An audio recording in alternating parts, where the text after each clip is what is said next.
मैंने तो सुना था कि मतलब जो हमारा आरडीवी फेस्ट होता है वो थोड़ा मिड मिड होता है आईआईटी बॉम्बे से इन कंपैरिजन। लेकिन जब मैं गई, वाओ, मैंने पहला कॉन्सर्ट अटेंड किया था अपने लाइफ का, तो बहुत मेरे को मजा आया। ये जो टैग है ना आईआईटी दिल्ली इलेक्ट्रिकल, ये तुमको बहुत जगह पर पुश करेगा। ऐसा एक भी वीक मेरे को नहीं लग रहा जो हमारा एक वीक में कोई एक टेस्ट ना हुआ हो। आपको एक्सपेक्ट करना चाहिए कि आपका मार्क्स अच्छा आएगा, but you should prepare for the worst situation. मेरे को याद आता है 2017-18 का बात है। हम अपने ऊपर ये लाए थे कि हमको वो क्वेश्चन टिक करना है जो मेरा बन गया, यहाँ आके पूरा एनालिसिस करना है, और उसको टिक करना है जो मेरे से आके यहाँ पे वापस बना, जो क्वेश्चन वहाँ नहीं बना। और वैसे करके मेरे को हर क्वेश्चन को टिक करना है, तब ये टेस्ट पेपर मेरा जाके वो मेरा फ्रूटफुल रहा, वरना ये टेस्ट देके मेरा कोई फायदा नहीं है। Perfect. ये तो देखा हुआ है, लेकिन उस टाइम बन ही नहीं रहा है। वो इतना बुरा फील हो रहा था एग्जाम के टाइम ही। सबसे फर्स्ट चीज तो यही हम लोग करते कि ये चैप्टर मेरा बाकी है, इसमें इतना दिन उसको डिवाइड कर लो। ये तो मतलब बहुत ही अजीब सा चीज है। क्लास एक बहुत वर्स्ट कंडीशन में छोड़ दो, लेकिन टेस्ट तो बिल्कुल भी नहीं। एक मूवी है द डार्क नाइट राइजेस, तुम शायद देखी हो कि नहीं देखी हो, देखना उसको। उसमें ना एक सीन है कि एक बहुत बड़ा सा कुआं है। आप जेईई एडवांस का एग्जाम भी लिखने के लिए जाएंगे तो उसके पहले भी आपका प्रिपरेशन बाकी रहेगा, because this is application based exam. पहले केमिस्ट्री, देन मैथ्स, फिर फिजिक्स, देन फिजिक्स। ठीक है। और किस तरह का टाइम अलॉटमेंट और डिवीजन का थोड़ा ये भी बताओ। टाइम अलॉटमेंट मेरा थोड़ा ऐसा था। एक आइडियल जेईई प्रिपरेशन तब होता है when your schedule and your mindset remains same whether the examination is tomorrow or is next week or is next month.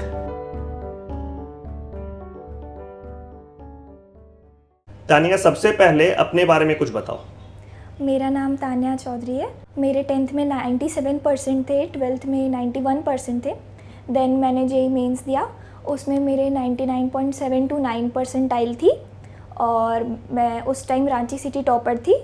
Then JEE advance में मेरी रैंक 2876 थी और उसमें भी मैं रांची सिटी गर्ल्स टॉपर थी। उसके बाद मैंने आईआईटी दिल्ली लिया, उसमें इलेक्ट्रिकल ब्रांच। जर्नी बहुत इंस्पायरिंग है। हम लोग प्रिपरेशन के बारे में बहुत बात करेंगे, जिससे बच्चों को बहुत गाइडेंस मिलेगा। बट उसके पहले हम थोड़ा सा आईआईटी दिल्ली के बारे में तुमसे पूछना चाहते हैं कि तुम्हारा आईआईटी दिल्ली में एक सेमेस्टर भी कंप्लीट हुआ है। हाँ। तो अपना पूरा एक सेमेस्टर यानी कि 6 मंथ्स का जो एक्सपीरियंस है वहाँ, उसको तुम थोड़ा शेयर करो बच्चों के लिए, और खास करके उस चीज पे फोकस करना जो तुमको ऐसा लगता है कि तुम ऐसा कुछ एक्सपेक्ट नहीं की थी, थोड़ा सरप्राइजिंग रहा तुम्हारे लिए वहां पे जाने के बाद। ऐसा क्या तुमको वहां पर मिला? सर, वहाँ पे जो माहौल है वो मतलब टाइम टू टाइम बहुत चेंज होते रहता है। जैसे मतलब शुरू में जब हम लोग गए थे तो मतलब हम लोग के लिए एक माहौल बहुत फ्रेंडली था, हर कोई हम लोग का हेल्प करता था, जितने सीनियर्स थे। पहले तो हम लोग का कर्फ्यू पीरियड था 1 महीना का। कर्फ्यू पीरियड क्या होता है? कर्फ्यू पीरियड था कि एंटी रैगिंग के होता है 1 मंथ, और उसमें हम लोग को किसी भी सीनियर से बात करना अलाउड नहीं होता है। बस जो फ्रेशर्स रहते हैं उनसे ही बात कर सकते हैं, और हम लोग को 2 BSW रिप्रेजेंटेटिव हम लोग को अलॉट होती हैं। वही लोग हम लोग को गाइड करती हैं, वही सब चीज़ बताती हैं, और उन्हीं से बात कर सकते हैं बस। और 1 मंथ के बाद हम लोग किसी से भी बात कर सकते हैं। और बताओ, मतलब ये तो हो गया शुरू का 1 मंथ, और 1 मंथ के बाद जब तुम लोग को पूरा फ्रीडम मिल गया, that you can interact with anyone, तो उसके बाद का तुम लोग का एक्सपीरियंस कैसा रहा? उसके बाद का एक्सपीरियंस तो मतलब पहले तो 1 मंथ हम लोग को बहुत चीज़ से मतलब छुपा के रखा गया था। थोड़ा सा हम लोग को लगता था कि हम लोग किसी से बात नहीं कर पा रहे हैं, पूछ नहीं पा रहे किसी सीनियर से कि यहाँ पढ़ना कैसे है, और तो हम लोग को लगता था कि थोड़ा सा ये मतलब थोड़ा सा तो गलत है, बट ठीक है। उसके बाद फिर हम लोग जब अचानक से हम लोग को बहुत सारा फ्रीडम मिला। और एक और बात था, कर्फ्यू के टाइम हम लोग का था कि 10 बजे से पहले हॉस्टल में आ जाना है सबको, बॉयज़ गर्ल्स सबको। लेकिन उसके बाद कोई रिस्ट्रिक्शन नहीं, कैंपस से बाहर हो अंदर हो कोई मतलब नहीं है। और ये चीज़ ना काइंड ऑफ बहुत अच्छा है कि बच्चों को फ्रीडम दिया जाता है कि अपनी रिस्पॉन्सिबिलिटी खुद की ही है। वहाँ पे जाके हम लोग को कब रात भर तो वहाँ पे बहुत एक्टिविटीज़ चलती हैं। उसके बाद जितने क्लब्स का हमारा इंट्रो रहता था वो सब रात में होता था। अच्छा, आईआईटी दिल्ली के एकेडमिक्स के बारे में कुछ बताओ कि जैसे जो पढ़ाई करके तुम वहाँ पे गई, प्रिपरेशन के समय का जो तुम्हारा पढ़ाई था वो स्टडीज, और आईआईटी दिल्ली में तुम्हारा फर्स्ट सेमेस्टर में जो तुम पढ़ाई की उसको थोड़ा कंपेयर करो तो। मतलब ऐसा रहता है कि हम लोगों का ट्यूट होता है, उसमें ट्यूटोरियल क्लासेस होते हैं जिसमें एमटेक पीएचडी ये सब वाले जो स्टूडेंट्स रहते हैं वो हम लोग को पढ़ाते हैं 1 घंटा वीक में कुछ कोर्सेज में। और वो लोग ट्यूटोरियल शीट्स कराते हैं और PYQs रहते हैं, उनको प्रैक्टिस करके हम लोग का हो जाता है एंड सेम माइनर वगैरह सब। शेड्यूल क्या होता है क्लासेस का, और क्लासेस के बाद का तुम्हारा लाइफ कैसा रहता है वहाँ पे? शेड्यूल तो जैसे मेरा सुबह क्लास शुरू होती है 8 या 9 बजे से, वीक में 3-4 दिन, और बाकी दिन किसी दिन 1 बजे क्लास, किसी दिन 12 बजे, वो डिपेंड करता है। और थोड़ा सा शेड्यूल अनइवन रहता है क्योंकि किसी दिन ऐसा भी होता है मेरे साथ कि 7-8 घंटे क्लासेस और लैब्स वगैरह रहती हैं, बट किसी दिन 2 ही घंटे, किसी दिन 3 ही घंटे। तो वैसे वीक में ऑन एवरेज अगर लेकर चले तो 3 से 4 घंटे हमारा रहता है शेड्यूल ऐसे पैक्ड। बाकी जो टाइम रहता है वो उसमें हम लोग थोड़ा कैंपस एक्सप्लोर करते हैं, थोड़ा घूमते फिरते हैं अंदर कैंपस के। पहले तो बहुत घूमते थे अंदर कैंपस के, ऐसे बहुत खाने वाने का भी हम लोग आउटलेट देखे कि पहले तो कुछ पता नहीं था क्या क्या है। दिल्ली में और भी आउट ऑफ दिल्ली भी बहुत सारी चीज़ें घूमने के लिए, तो वहाँ पे भी हम लोग का ग्रुप्स बनता है बहुत सारा कि अभी सीनियर्स यहाँ लेकर जा रहे हैं, वहाँ लेकर जा रहे हैं, फिर सीनियर्स पार्टी देते हैं। मस्ती चलती है, वो 6 बजे के बाद शुरू होती है। 6 बजे के बाद हाँ, शुरू होती है। और जो जितने क्लब्स वगैरह का चलता है वो रात में 10 बजे, 11 बजे, 12 बजे, इसके बाद इस टाइम से होता है। फिर आराम से उसके बाद सो जाओ। मतलब मुझे तो कभी नहीं याद कि मैं मतलब 2 बजे से पहले सोई हूँ। आई डोंट थिंक कि मैं कैंपस में कभी उससे पहले सोई हूँ। एग्ज़ाम्स टाइम तो इतना रहता था कि रात भर बच्चे बस पढ़ते ही थे। लाइब्रेरी में, LHC में एक सीट खाली नहीं रहती थी, मतलब इतना ज़्यादा पैक्ड रहता था वो सब। मतलब लाइब्रेरीज तो पूरी ऑक्यूपाइड रहती थी। अगर सीट चाहिए तो सुबह जाना पड़ेगा, वो भी तब दिन भर के लिए मिलेगी, वरना तो मिलेगी ही नहीं। क्या स्ट्रेंथ है मतलब फर्स्ट ईयर में अगर बीटेक का बात किया जाए तो? 1200 के आसपास। 1200 के आसपास है। और ओवरऑल पूरे कैंपस का स्ट्रेंथ 11-12 हज़ार है। 11-12 हज़ार है। तो हाँ, तो स्ट्रेंथ तो काफी हो काफी गया। ज्यादा है। देखो, ये सारा लाइफ जो है वो बच्चों के साथ शेयर करने का इंटेंशन क्या होता है, जैसे अभी जितने ही बच्चे क्लास 11th में है, 12th में पास आउट में है, तो उनको एक फ्यूचर का एक विजन भी दिखना चाहिए कि हम अगर किसी अच्छे कॉलेज में जाएंगे तो अभी का एफर्ट है, बट वहां पर जाने के बाद आपको ऐसा नहीं कि हर समय लाइफ में सिर्फ पढ़ाई करना है। वहां पे जा करके आपके पास लाइफ में एंजॉय करने के लिए बहुत कुछ होता है।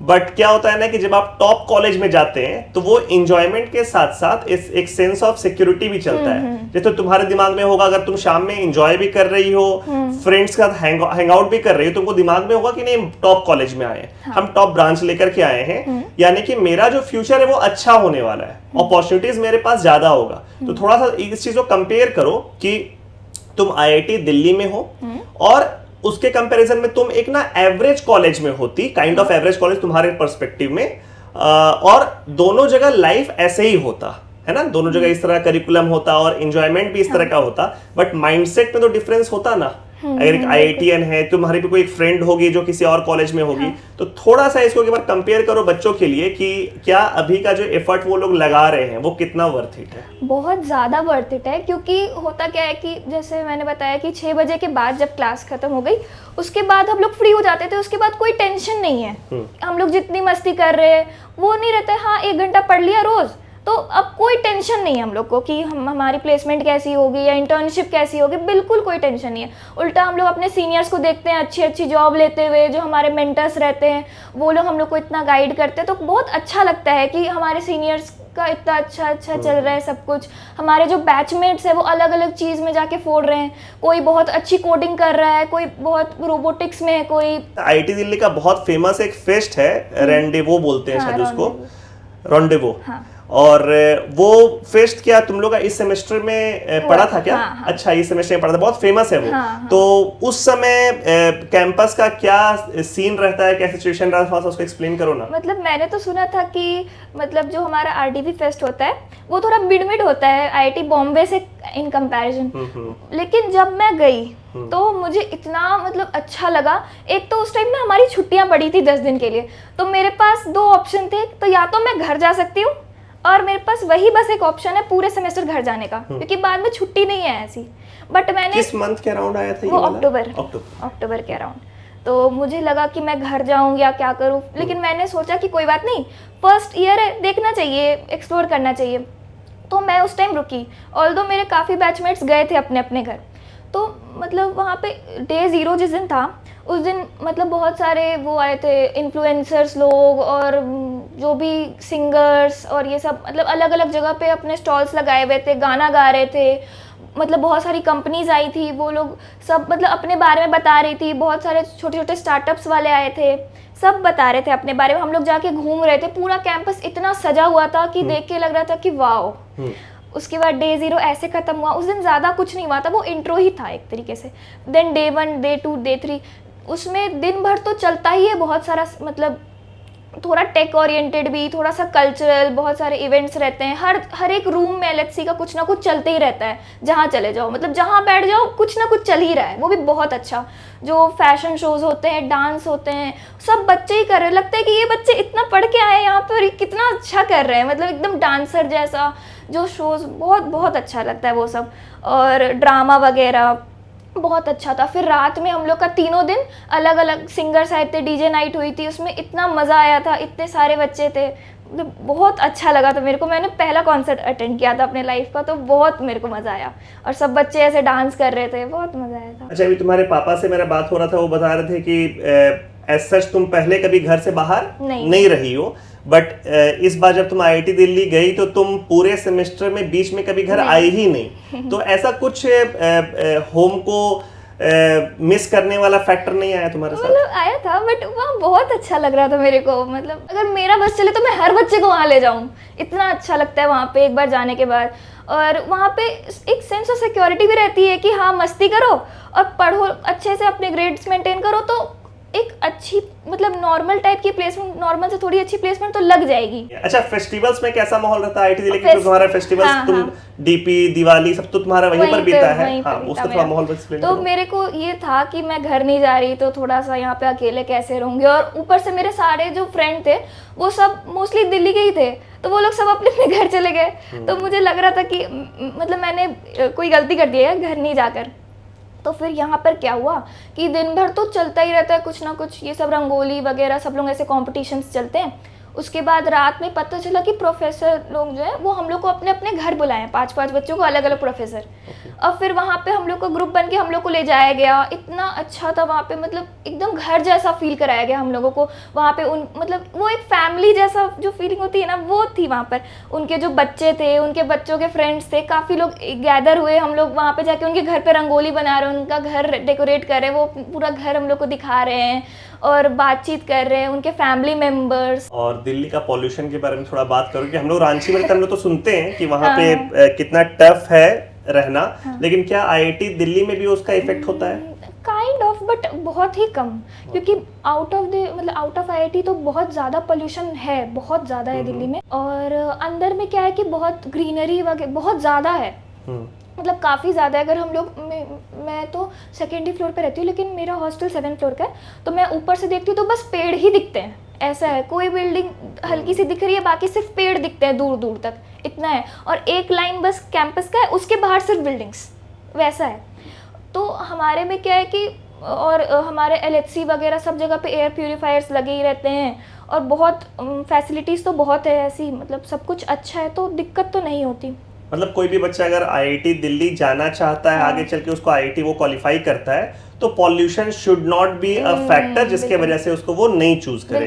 अब जैसे लास्ट ईयर हम हर्षित का एक पॉडकास्ट बनाए थे, Harshit last to last year IIT Delhi का हाईएस्ट प्लेसमेंट गेटर था, तो उसका भी यही कहना था कि अगर कोई आईआईटी दिल्ली में 8.5 सीजी से ज्यादा मेंटेन करके रखता है अपना, 9 से ऊपर तो खैर आउटस्टैंडिंग है, बट 8.5 से ऊपर अगर रखता है और थोड़ा बहुत भी एक्स्ट्रा करिकुलर में अगर एक्टिव है, तो उसको बहुत टॉप प्लेसमेंट लगने वाला है वहां पर, तो उस चीज का सिक्योरिटी रहता है। हाँ। तो ये तो टॉप प्लेसमेंट का बात हो गया। अदरवाइज अगर किसी को एक अच्छा पैकेज चाहिए लाइक 50 lakhs एंड अबव, तो बहुत आराम से लग जाता है अगर थोड़ा सा भी कोई ध्यान से वहां पे पढ़ाई किया है तो इस तरह का बेस्ट ब्रेन्स जो होता है पूरे देश में, वो एक जगह पर कलेक्टिवली प्रेजेंट है, तो उनके बीच में जो रहने का एक्सपीरियंस है वो कैसा है? वो एक्सपीरियंस तो बहुत ही अच्छा है, क्योंकि ये चीज़ तो मैंने खासकर माइनर्स के टाइम एक्सपीरियंस की थी।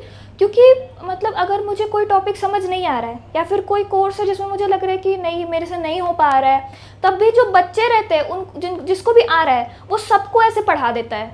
मतलब बहुत अच्छा लगता है कि मतलब मुझे समझ नहीं भी आ रहा है तो किसी को समझ आ रहा है और वो पूरा बता रहा है, सबको टीच कर रहा है। और अगर मुझे कोई डाउट है तो मुझे सीनियर से जाकर पूछने की भी बहुत ज़रूरत नहीं है, हमारे आसपास वाले ही सब बता देते। और हम हमेशा रात में ग्रुप स्टडी भी बहुत करते थे एग्ज़ाम से पहले 1 मंथ के अराउंड। रोज़ हम लोग लाइब्रेरी जा रहे हैं आराम से, जैसे ये हमारा तो हो ही गया था कि डिनर करना है, 9 बजे के बाद डिनर करके साइकिल लेके निकल जाना है लाइब्रेरी में 9-10 बजे के आसपास पढ़ने बैठ गए। 10 से 1 बजे तक पढ़ते थे हम 6-7 लोग। 1 बजे ब्रेक लेते थे 15 मिनट का, अमूल जाके कॉफ़ी वगैरह पी ली, देन वापस 15 मिनट का ब्रेक, देन 1:15 से 3:30 तक आराम से पढ़ के फिर हम लोग 4 बजे तक जाते थे अपना हॉस्टल, रूम पर जाके फिर सो जाते थे, 9-10 बजे उठते थे, फिर अपना डेली का वैसे ही। मतलब इस तरह का स्केड्यूल, हाँ। मतलब बहुत इंजॉयमेंट के साथ हाँ। करियर पे वर्क करने हाँ। का एक कॉम्बिनेशन वाला जगह है वो। हाँ। हम लोग के टाइम पर तो क्या होता था ना कि हम लोग कॉलेज में अभी भी ऐसे ही क्लासें बोलते हैं कि academics of engineering college is a week before mid sem and a week before end same.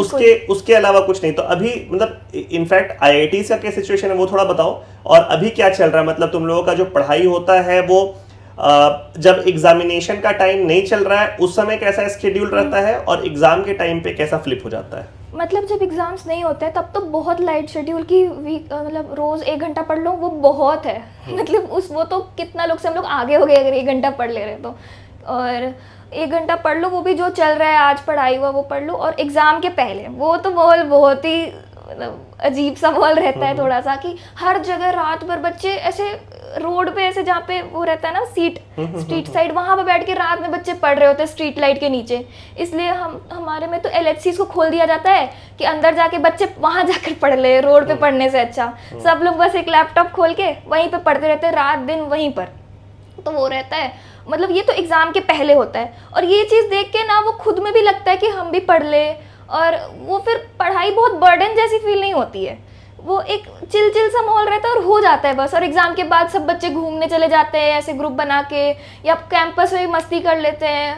और इतना सारा जो इवेंट्स होता है क्लब्स वगैरह का चलते रहता है, उसमें जाके या फिर खेलना होता है, इतने सारे ग्राउंड है हमारे। और हर हॉस्टल में मतलब जिम का हो गया या फिर सब कुछ तो है ही, मतलब स्पोर्ट्स वगैरह का भी, बास्केटबॉल, बैडमिंटन, जिम और बोर्ड गेम्स वगैरह तो सब रहते ही हैं। तो और मेस का खाना ही बहुत अच्छा है IIT दिल्ली का तो थैंकफुली।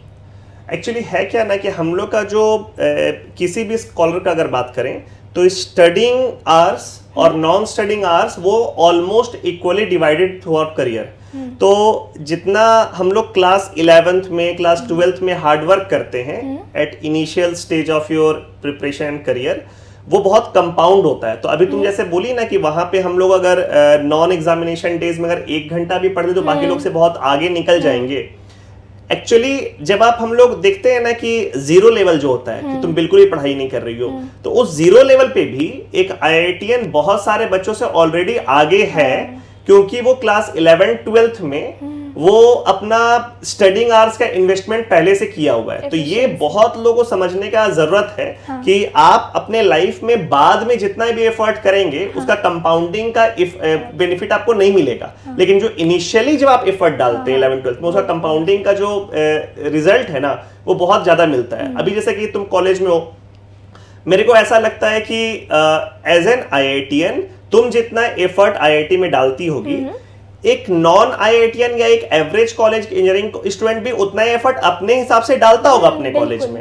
लेकिन क्या है ना, दोनों के अपॉर्चुनिटी और दोनों के रिजल्ट में जमीन आसमान का फर्क है। बिल्कुल। हम क्यों बोल रहे हैं कि दोनों सेम एफर्ट डालता होगा? हो सकता है कि तुम्हारे लिए वो एफर्ट कम होगा, बट तुम्हारा अपना जो मेंटल स्टेट और IQ वो भी तो अलग लेवल पे है ना, इसलिए दोनों का एफर्ट अपने अपने हिसाब से सेम होता है। बहुत जरूरी होता है बच्चों को कि प्रिपरेशन के समय वो एफर्ट ज्यादा करें, क्योंकि IITs में एक बच्चे को जो एक्स्ट्रा मिलता है वो होता है अपॉर्चुनिटी। यानी कि तुम्हारे पास अभी से लेकर के थ्रू आउट योर करियर ये जो टैग है ना IIT दिल्ली इलेक्ट्रिकल, ये तुमको बहुत जगह पर पुश करेगा, जहां पर तुम और एक दूसरा बच्चा इक्वली केपेबल होंगे, लेकिन तुम्हारा ये वाला टैग तुमको बहुत आगे करेगा। ये फील होता है कि तुमको IIT में बात होता है कि बच्चों से इस मैटर में? मतलब ये चीज़ तो मेरे को लगता है कि लाइफ में मेरा बिगेस्ट अचीवमेंट है। आगे जो भी हो वो साइड करके, ये मतलब मेरे लाइफ का बिगेस्ट अचीवमेंट है मेरे लिए तो, क्योंकि ये मेरा खुद का हार्ड वर्क से और मतलब कि हम कैसे बचपन से फिर मतलब मेरे को कभी नहीं लगा था, मेरे को तो 8-9 तक आईआईटी पता भी नहीं था। उसके बाद 10th में मेरे को पता चला, उसके बाद मेरे को लगा कि हाँ बच्चे कर रहे, तब मेरा कुछ बहुत सीरियस नहीं था। फिर हम आए तो देखे कि इतना अच्छा यहाँ पे सब कुछ पढ़ाया जा रहा है और बच्चे इतना ज़्यादा सीरियस है, तो मेरे को लगा जब इतना ज़्यादा इसके लिए है फाइट तो कुछ बहुत ही बड़ा चीज़ होगा। फिर हम पता किए तो पता चला कि अच्छा आईआईटीज़ होती हैं, यहाँ पे इतना अच्छा पढ़ाई होता है, इतनी अच्छी प्लेसमेंट्स होती हैं, स्टार्टअप्स होते हैं और अपॉर्चुनिटीज़। प्लेसमेंट स्टार्टअप्स तो अलग है, लेकिन जो अपॉर्चुनिटीज़ आईआईटी देती है कि हम कभी भी मतलब मान लीजिए मेरा प्लेसमेंट मेरे को जो भी हुआ वो मेरे को पसंद नहीं आ रहा है, हम 2 साल करके फिर छोड़ भी दिए, लेकिन इतना अच्छा फ्रेंड सर्कल और ग्रुप बन जाता है और वो लोग इतना हेल्प करते हैं कि मेरे को जॉब ढूंढने में तो दिक्कत नहीं होगी वो। और हमारे फ्रेंड्स भी स्टार्टअप से अभी से ही लग गए हैं कितने सारे, तो अपना अपना जो हमारे में कॉलेज में होता भी है बहुत सारा कि बच्चे आते हैं अपने आइडियाज़ पिच करते हैं और कॉलेज पैसे भी देती है अभी से ही, और बहुत ज़्यादा इनकरेज करती है कि मतलब फर्स्ट ईयर के बच्चे ही अभी से ही सोचे ये सब और कैंपस मतलब पढ़ाई भी करें और देखें कि यहाँ पे और भी क्या अपॉर्चुनिटीज़ है, उसको ग्रैब करे, ऐसे ही वेस्ट ना कर दे बस। ये जो तुम्हें बताई ना कि इतना कॉन्टैक्ट्स होता है कि आगे चल करके मेरे को अपॉर्चुनिटी के बारे में सोचना नहीं है, दिस कॉल्ड नेटवर्किंग। वहाँ पे मतलब आज के टाइम पे ना ये बहुत इंपॉर्टेंट है कि हम लोग जैसे आईआईटीज में, तो आईआईटीज में तुम्हारा जो एलुमनी नेटवर्क है वो भी बहुत तगड़ा है, ठीक है, और जो अभी तुम्हारे सीनियर्स हैं वो भी अच्छे जगह पर जाने वाले हैं। ये नेटवर्किंग का फायदा तब मिलता है जब आप ऐसे लोगों को बीच में रहते हैं, तो यहाँ पे आईआईटीज का बहुत इंपैक्टफुल है। मतलब मेरे को ऐसा लगता है कि एक आईआईटीएन जब निकलता है आईआईटी से, तो जैसे हम लोग देखते नहीं कितना सारा स्टार्टअप्स है, कितना सारे यूनिकॉर्न्स बना है जिनके जो फाउंडर्स है वो आईआईटीएंस है। तो ऐसा नहीं कि जो दूसरे कॉलेज के हैं उनके पास दिमाग नहीं, उनके पास भी दिमाग है, उनके पास भी आइडियाज है, बट क्या होता है ना जब इनिशियल फेज ऑफ करियर में आप उस लेवल का एफर्ट करते हैं, जैसे हम थोड़ा सा ब्रीफ करते हैं आईआईटी का जो प्रिपरेशन का जर्नी होता है, तुम भी इसमें थोड़ा सा अपना इनपुट देना कि हम लोग जब क्लास 10th के बाद जेईई का प्रिपरेशन शुरू करते हैं तो मेरे को ऐसा लगता है कि one of the toughest examination है आईआईटी जेईई पूरे एशिया में, और अंडर ग्रेजुएट लेवल पे तो सबसे टफेस्ट है। इससे मुश्किल एग्जाम नहीं है in terms of competition and in terms of the standard of question. तो जब कोई बच्चा क्लास 11th में प्रिपरेशन कर रहा होता है तो ऐसा नहीं कि हर एक कॉन्सेप्ट एक बार में समझ में आ जाता है, ऐसा नहीं कि हर एक क्वेश्चन एक बार में बन जाता है, ऐसा नहीं कि हर एक टेस्ट और हर एक क्विज जो तुम लोग दी हो उसमें तुमको हमेशा ही फुल मार्क्स आया है, हमेशा अच्छा नंबर आया, ऐसा नहीं होता है। So what you face demotivation, you face failure हम मतलब नेगेटिवली बोलने वाला चीज नहीं है। फेलियर बोलने का मतलब है कि एक्सपेक्टेशन को मीट हम लोग नहीं करते प्रिपरेशन के समय, कई बार ऐसा होता है, ठीक है। बट क्या होता है ना, जो बच्चा आईआईटी क्वालिफाई किया है, तुम आईआईटी क्वालिफाई की, तो ऐसा ना तुम्हारे प्रिपरेशन में 20 बार हुआ होगा, बट हर बार तुम क्या है कि वापस से अपना मोटिवेशन को गेन करके और वापस से कम बैक करने वाला जो कैपेबिलिटीज होता है और जो एटीट्यूड होता है, वो एटीट्यूड एक आईआईटीएन को मेंटली बाकी सब लोगों से ज्यादा मजबूत बनाता है। इसलिए आगे चल करके तुमको क्या लगता है कि स्टार्टअप्स करने वालों का कमी है क्या प्रदेश में? लाखों लोग स्टार्टअप के दुनिया में जाते हैं, लेकिन उसमें से बहुत सारे ऐसे लोग होते हैं जो इनिशियल फेलियर के बाद ही गिव अप करके वापस अपने प्रोफेशन में जॉब करने चले जाते हैं। इसमें से कुछ लोग जो मान लो कि आईआईटीएंस हैं या टॉप कॉलेजेस के हैं, वो जब फेलियर फेस करते हैं ना तो उनको सबकॉन्शियस माइंड में उनको याद आता है अपना 11th-12th वाला टाइम जब वो क्वेश्चन नहीं बना पा रहे थे, जब वो एग्जाम में अच्छा नंबर नहीं आया था, और उनके दिमाग में ये चीज सेट है क्योंकि वो बिल्ड हुए वैसा कि कोई बात नहीं है, ऐसा होता है, बिल्कुल कम बैक करेंगे, वापस से करेंगे। और after multiple efforts and multiple trials जब हम लोग देखते हैं कि क्लिक कर जाता है, तो फिर वो कंपनी का सक्सेस स्टोरी सब लोग पढ़ रहा होता है, फिर देखता है कि अच्छा देखो इसका फाउंडर भी आईआईटीएन है। बेसिकली ना बहुत सारे लोग उस जर्नी में शुरू किए, लेकिन क्या होता है कि वो फिल्टर होता जाता है, लास्ट में जो लोग पहुंचते हैं ना उसमें ये चीज देखा जाता है, रिसर्च ऐसा बताता है कि उनका जो इनिशियल करियर रहा था 11th-12th या उस अराउंड 16 to 22 ईयर्स वाला, उस समय वो कई बार जब फेल किए थे ना तो वो गिव अप नहीं किए थे। तो ये एटीट्यूड जो डेवलप होता है ये बहुत इंपॉर्टेंट था, ठीक है। तो ये तुम मेरे को बताओ कि तुम्हारा प्रिपरेशन का जो जर्नी था जेई का, उसमें थोड़ा सा एक बार आते हैं, फिर वापस आईआईटी का थोड़ा बात करेंगे। जैसे आजकल जो ट्रेंड चल रहा है कि बच्चे क्लास 8 से क्लास 9 से जेई का प्रिपरेशन कर रहे हैं प्री फाउंडेशन बैचेस में, तुम्हारा थोड़ा क्लास 8, 9, 10 कैसा था वो थोड़ा मेरे को ब्रीफ करो। अपना हम पहले शेयर करते हैं। मेरा क्लास 9, 10 ऐसा था कि मेरे को सुबह स्कूल जाना है, स्कूल से वापस घर आना है, जल्दी जल्दी लंच करने के बाद तुरंत मेरे को क्रिकेट खेलने चल जाना है, वापस आना है, थोड़ा बहुत पढ़ाई करना है, और मेरा एक ही एम था बाबू कि हमको क्लास में जो मेरा रैंक मेंटेन्ड है, कि हम कभी सेकंड हुए थे क्लास में, कभी थर्ड होते थे, तो वो रैंक मेरा मेंटेन्ड रहे, बस इतना ही एम था। कुछ मेरे को कोई जानकारी भी नहीं था कि क्या जेई होता है क्या नहीं होता है, और क्लास 10th में बस एक ही एम था, क्लास 10th का बोर्ड एग्जाम अच्छा हो जाए। ये मेरा क्लास 8, 9, 10 था। ठीक है, तुम्हारा क्लास 8, 9, 10 कैसा था? मेरा क्लास 8, 9, 10 तो बहुत मतलब नॉर्मल सा ही था, जैसा हर बच्चे का ही रहता है। अब स्कूल जाओ सुबह, फिर वापस आओ। मेरा तो ट्यूशन भी होम ट्यूशन था। मेरी ट्यूशन टीचर आती थी, वो पढ़ाती थी, वो मैथ साइंस पढ़ाती थी, फिर हम लोग पढ़ते थे उनसे, बस हो जाता था। और मेरा तो इतना मतलब बाहर की दुनिया से मैं इतनी अलग थी कि मैं वहाँ जाकर भी नहीं पढ़ती थी, मैम मेरे घर आकर मुझे पढ़ाती थी, क्योंकि मेरे पेरेंट्स थोड़ा सा प्रोटेक्टिव ज़्यादा थे मेरे लिए, और सोचते थे कि थोड़ा ग्रुप स्टडी में वो सब होता है कि बात कर रहे हैं वैसे, तो वैसा होता था। और फिर नॉर्मल 2-3 घंटे पढ़ाई हो जाती थी, और उसी से रैंक मेंटेन हो जाती थी अपनी, मतलब जो भी क्लास का रैंक होता था वो सब, फर्स्ट सेकंड थर्ड, वही यही सब था बस मेरा 8, 9, 10th में। तो 9, 10 तो हम लोग का कोविड वाला बैच था, लेकिन 10th में मेरा 2 एग्ज़ाम हुआ था, टर्म 1 टर्म 2। उसमें टर्म 1 पहले हुआ था, वो दिसंबर के टाइम हुआ था, और हम लोग को पहले बोल दिया गया था सीबीएसई से कि नेक्स्ट टर्म वो हो सकता है, वो नहीं भी हो सकता है, तो देख लो अब तुम लोग को प्रिपरेशन कर लो दिसंबर तक। और ये 1-2 महीने पहले ही नोटिस आया था, तो अब उसके लिए पूरा पढ़ो, दिसंबर तक कंप्लीट करो। नवंबर में हमारे मॉक चल रहे, प्री बोर्ड चल रहे हैं, उसके बाद एक और बोर्ड होना है, और ये फर्स्ट टाइम था, और हमारे पिछले वाले बैच में तो बोर्ड्स हुए ही नहीं थे, तो वो चीज़ 2020 में 21 में बोर्ड्स नहीं हुआ था, और 22 में दो बोर्ड्स हुए थे, 2 बोर्ड्स हुआ था। हाँ, तो वो था। तो टर्म 1 तो मेरा अच्छा गया था, टर्म 1 में मेरा 99 था टर्म 1 में। उसके बाद फिर मेरे को बहुत बूस्ट मिला था, कॉन्फिडेंस, मतलब अच्छा लग रहा था बहुत। उसके बाद फिर टर्म 2 हुआ, और टर्म 2 फिर दोनों का मिलाकर कुछ तो वो लोग करते हैं। उसके बाद 97 मेरा टोटल बना था, और उसमें हुआ था कि 70-30 कुछ बाद में रेशियो लिया गया था, तो वैसा कुछ हुआ था। वो सब मेरा नॉर्मल ही था। उसके बाद मेरे को लगा था 10th में कि जेई का प्रिपरेशन करना चाहिए, और मेरे को अपने ऊपर तो ज़्यादा नहीं था, मतलब टू बी ऑनेस्ट, कि मेरे से बहुत कोई अच्छा IIT चले जाएंगे, या फिर मेरे को था कि बस हाँ ट्राई कर सकते हैं। और बिल्कुल मेरे को तो ये चीज़ है बचपन से कि स्ट्रेस मेरे को होता नहीं है। अच्छा। और हम चाहते हैं कि मेरे को स्ट्रेस हो, लेकिन मेरे को थोड़ा वो हो जाता है। उसके बाद हम सोचे कि नहीं, हमको करना है। उसके बाद फिर आके यहाँ पे जैसा माहौल था, यहाँ पे जैसे बच्चे, हमारा जो टेस्ट होते थे हमारे इतने सारे, और मतलब थ्रू आउट जो 2 साल हम लोग को ऐसा पढ़ाया गया इतना रिगरसली, वो बहुत ही अच्छा लगा मेरे को। तो और हमारा क्या होता था, एक चैप्टर कंप्लीट हुआ, उसके बाद उसका टेस्ट हो रहा है।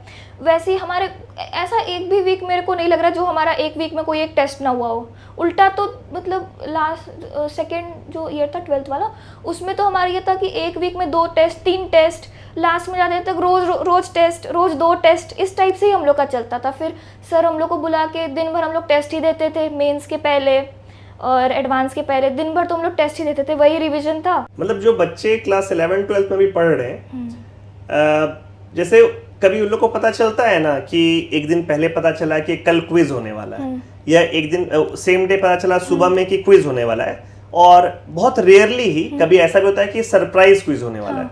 तो बच्चे इस चीज को बहुत नेगेटिवली लेते हैं। जैसे जैसे क्लास में हुआ कि क्विज होने वाला है, तो उनका जो फेशियल एक्सप्रेशन है वो चेंज हो जाता है अचानक से। ठीक है, कि चाहे लास्ट क्लास मतलब नेक्स्ट क्लास में क्विज लेंगे या अनाउंस अगर क्लास में कर रहे हैं, तो वो लोग भी थोड़ा अपसेट से ऐसे हो जाते हैं। तो ये माइंडसेट जो है बच्चों का, ये माइंडसेट तुम्हारे टाइम पे भी क्लास में रहता तो होगा ही। बिल्कुल। जब क्लास 11, 12 में तुम होगी, हम ऐसा बिलीव करते हैं कि तुम्हारा ऐसा माइंडसेट नहीं होगा, बिकॉज मेरे को ऐसा लगता है कि जो IITians होते हैं, जो एक्चुअली आगे चल के IIT क्वालिफाई करते हैं, वो अपने क्लास 11, 12 में इस तरह का सोच नहीं रखते, वो चीज़ों को पॉजिटिवली लेते हैं।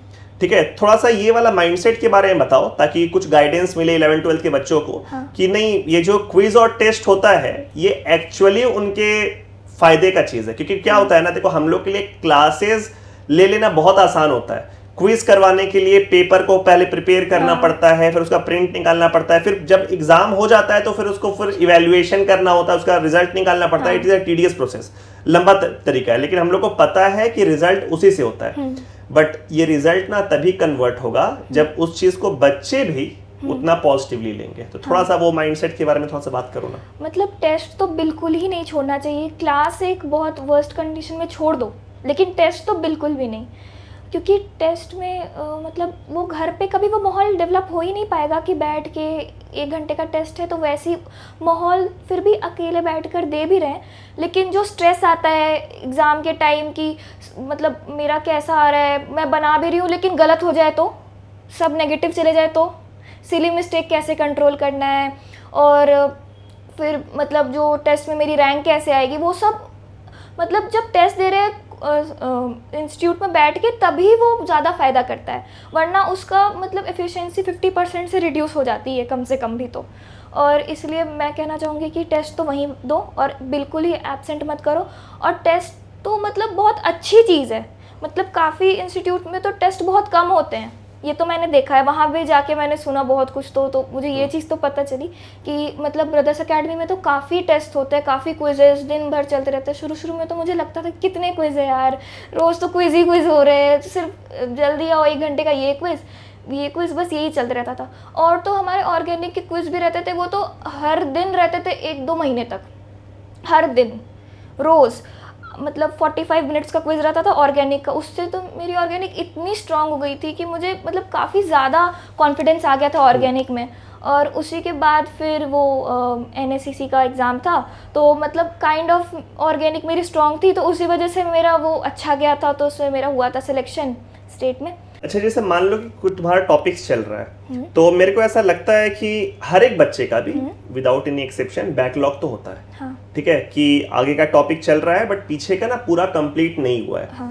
किसी बच्चे का ऐसा रेयरली हो सकता है कि उसका बैकलॉग ना हो, बट मैक्सिमम स्टूडेंट का बैकलॉग होता है विद डिफरेंट मैग्नीट्यूड।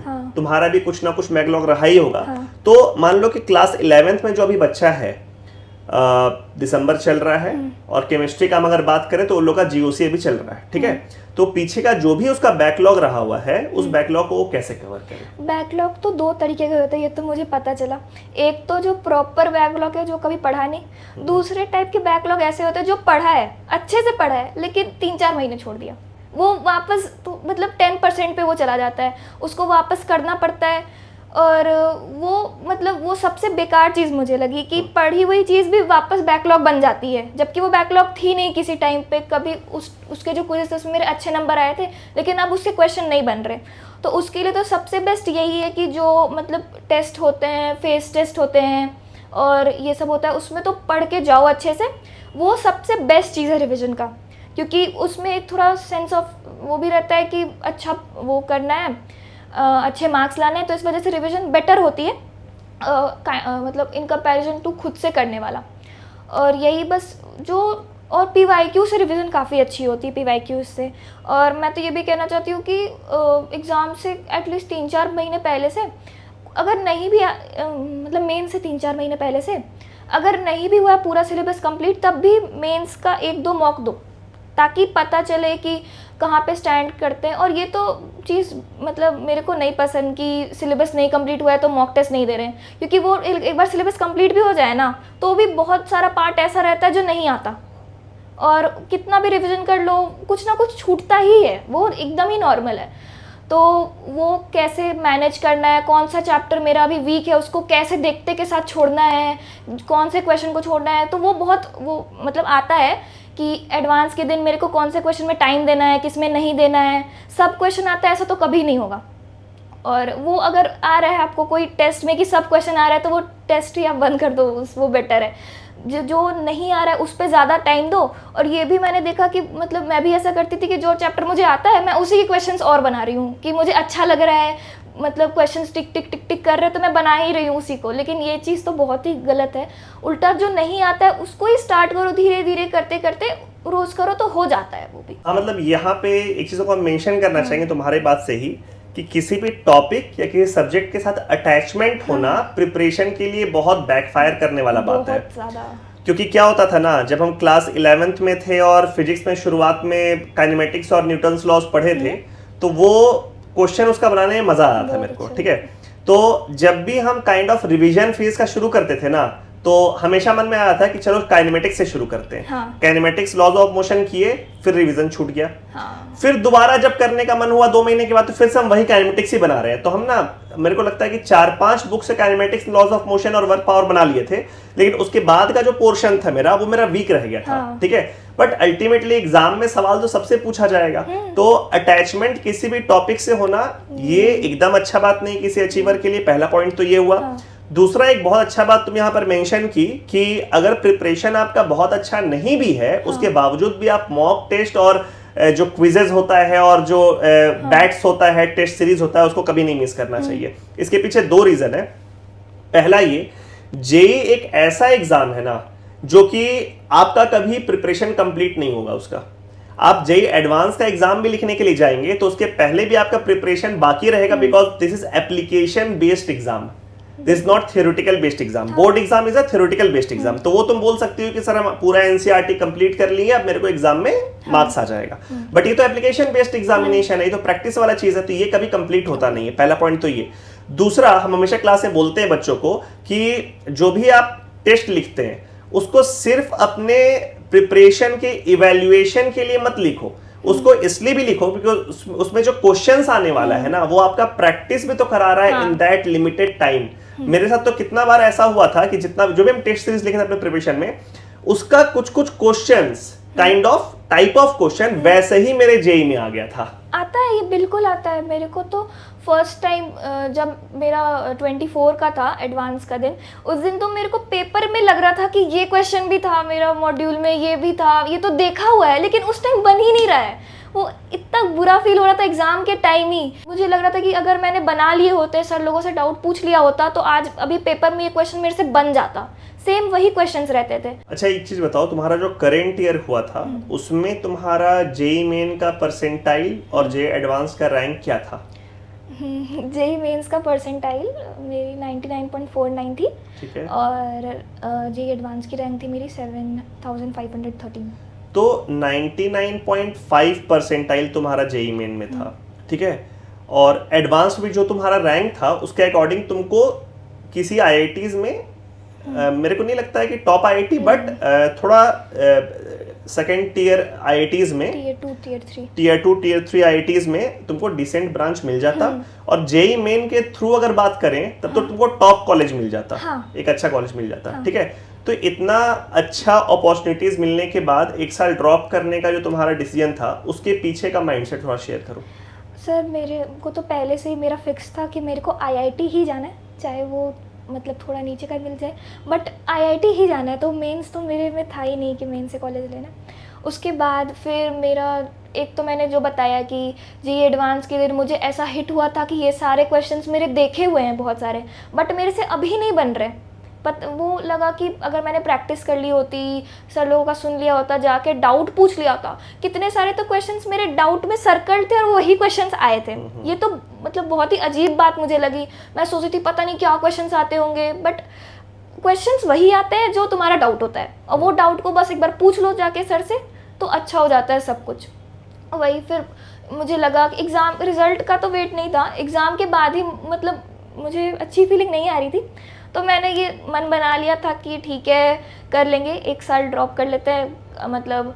और मैंने सोचा कि ठीक है, करने से अगर हो जाता है परसेंटाइल बढ़ जाएगी। फिर यहाँ पे भी कोचिंग में भी सर लोग ने मुझे बहुत सपोर्ट किया कि हाँ अगर तुमको लग रहा है तो कर सकती हो। और भी बच्चे थे मेरे साथ, मतलब मेरे बैचमेट जिन लोगों ने भी ऐसा किया था, तो मेरे को फिर लगा कि ठीक है, मैंने खुद पे विश्वास किया। मतलब बाकी लोग तो करते ही हैं, लेकिन खुद पे एक रहना चाहिए, और मतलब दोनों चीज़ सोच के चलना चाहिए कि ऐसा भी हो सकता है कि बिगड़ जाए, जो इस साल है उससे भी कम आए।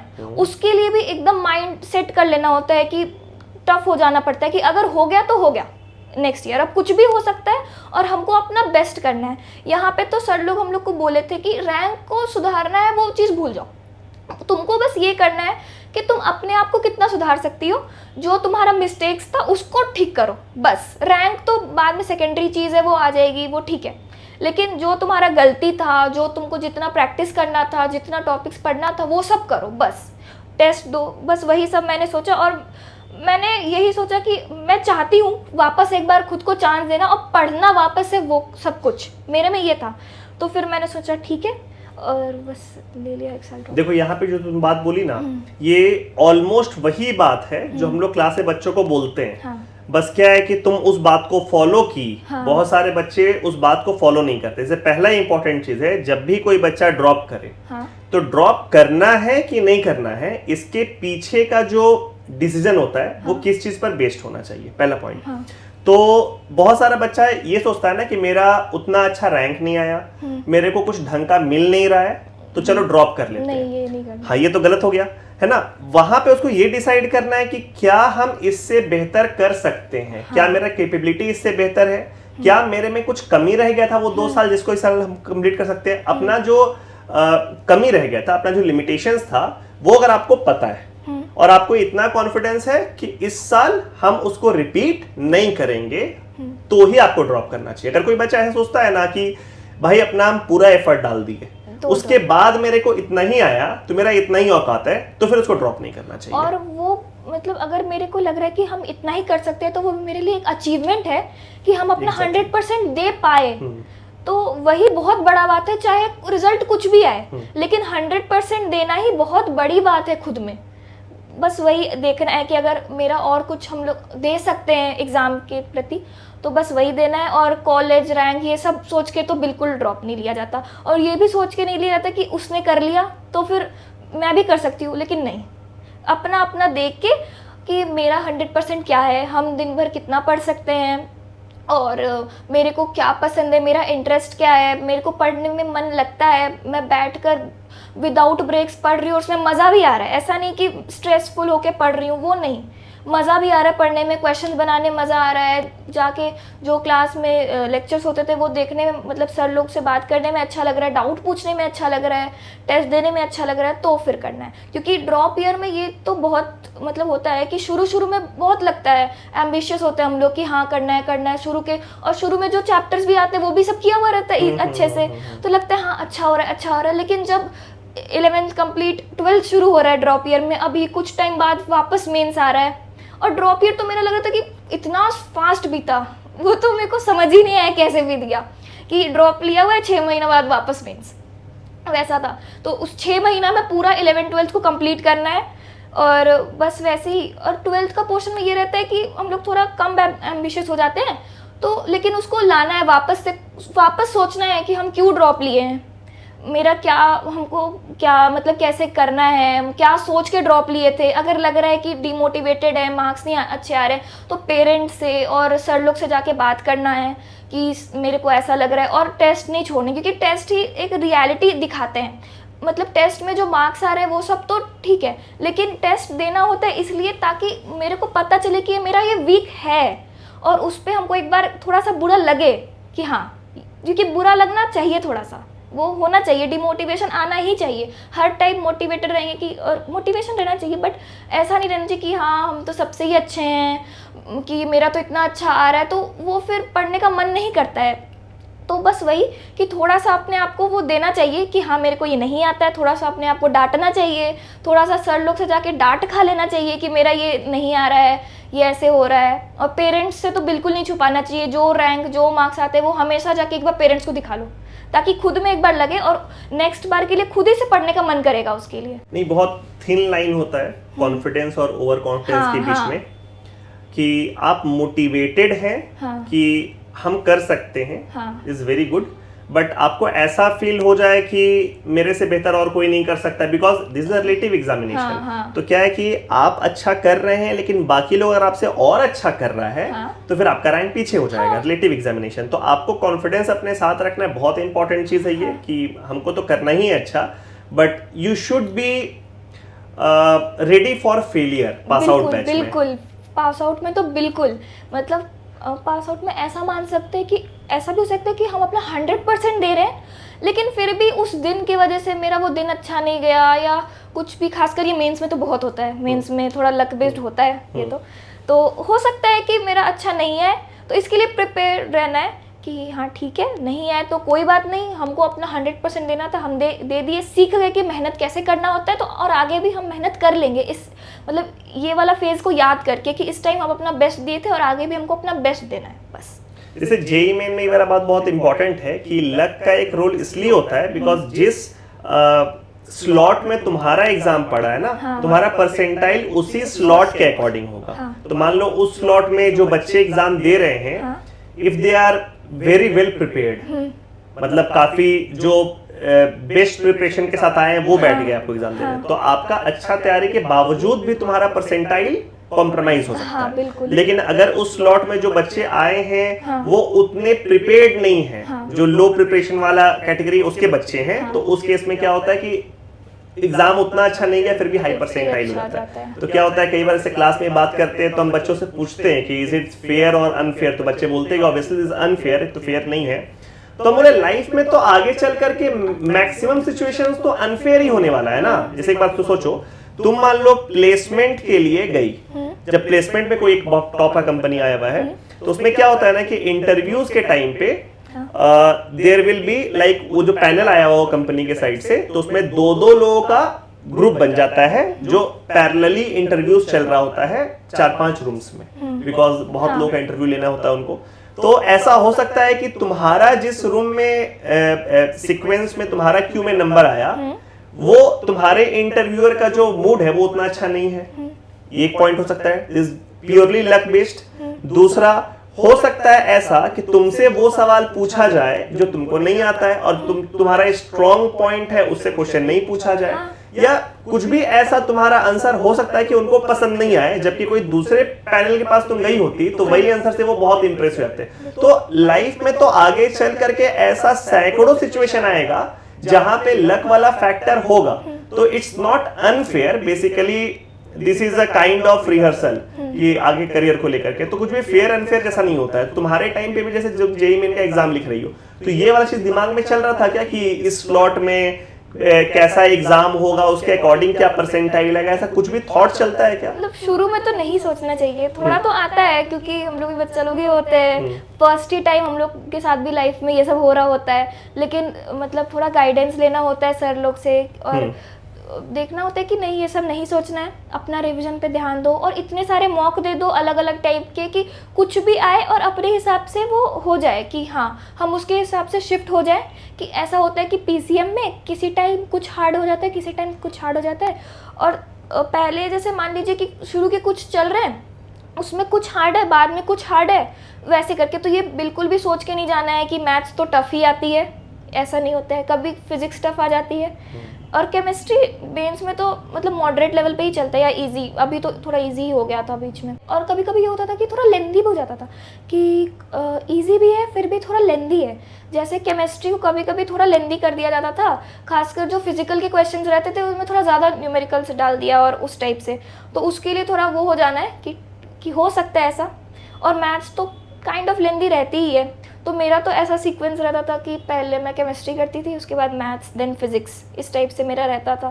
फिर से एक बार रिपीट करो, पहले केमिस्ट्री, देन मैथ्स, फिर फिजिक्स, देन फिजिक्स। ठीक है। और किस तरह का टाइम अलॉटमेंट और डिवीजन हाँ, था ये भी बताओ। टाइम अलॉटमेंट मेरा थोड़ा ऐसा था कि केमिस्ट्री में मेरे को ज़्यादा टाइम नहीं लगता था, 20 मिनट्स के आसपास, 20 से 25, उससे ज़्यादा नहीं, 20 के आसपास मैं देती थी केमिस्ट्री को। और उस टाइम ऐसा करती थी कि जो बन रहा है जल्दी जल्दी बनाओ, वैसे करके उसके बाद बन गया तो एक काफ़ी पोर्शन मेरा हो जाता था ताकि मेरे को अच्छा लगे कि हाँ मेरा पेपर में हो चुका बहुत कुछ। तो और केमिस्ट्री थोड़ा स्कोरिंग भी रहता है मेंस में, इसलिए उसके बाद मेरा मूड अच्छा रहता था। शुरू में केमिस्ट्री करके अच्छा लग रहा है तो फिर मैं मैथ्स पे जाती थी, और मैथ्स पे भी लगभग 70% से 80% को मैं वो देखती थी कि कैसा है, वो सब को मैं ट्राई लेती थी, बाकी कुछ को मैं छोड़ देती थी पढ़ते ही। अगर लगता है कि क्लिक नहीं हो रहा तुरंत, क्योंकि मेंस में करना होता है ये कि अगर शुरू में एक बार पढ़ के क्लिक नहीं हो रहा तो तुरंत छोड़ना होता है उसको, उसका वो मुंह माया नहीं रखना होता है कि उसमें 4 मार्क्स आ रहे, क्योंकि आगे के 8 नंबर वो जा सकते हैं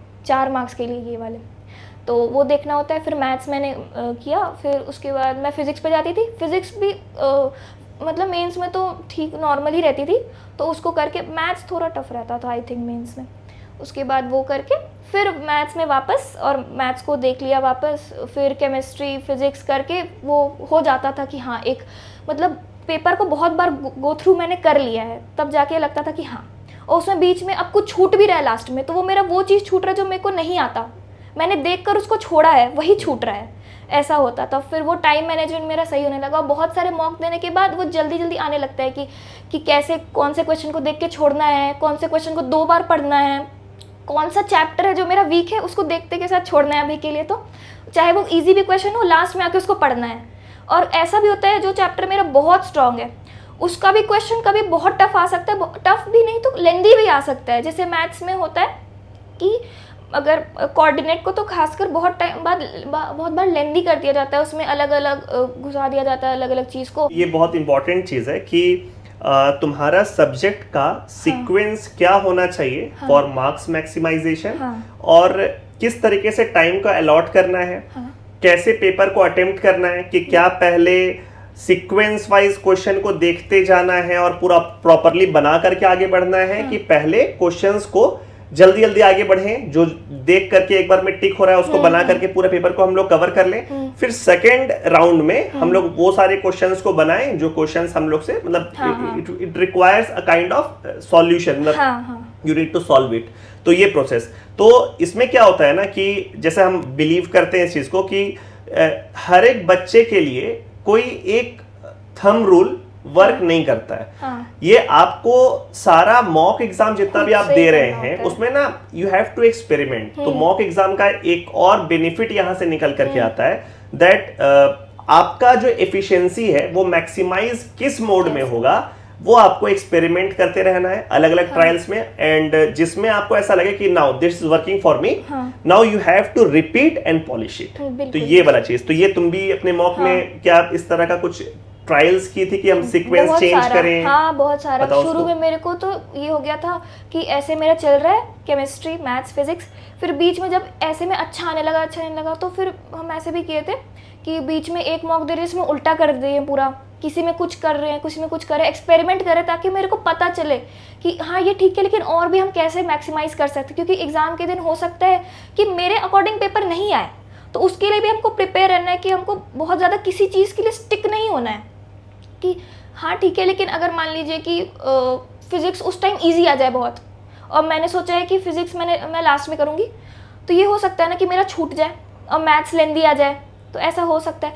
तो वही बात है कि राउंड 1 राउंड 2 करने से मतलब एक बार पूरा पेपर देख लो कि पेपर आया कैसे है, वो मेरे से बन रहा है नहीं बन रहा है, और नहीं भी बन रहा है मेंस में तो वो बहुत वैसी बात नहीं, क्योंकि वो पेपर ही टफ है फिर।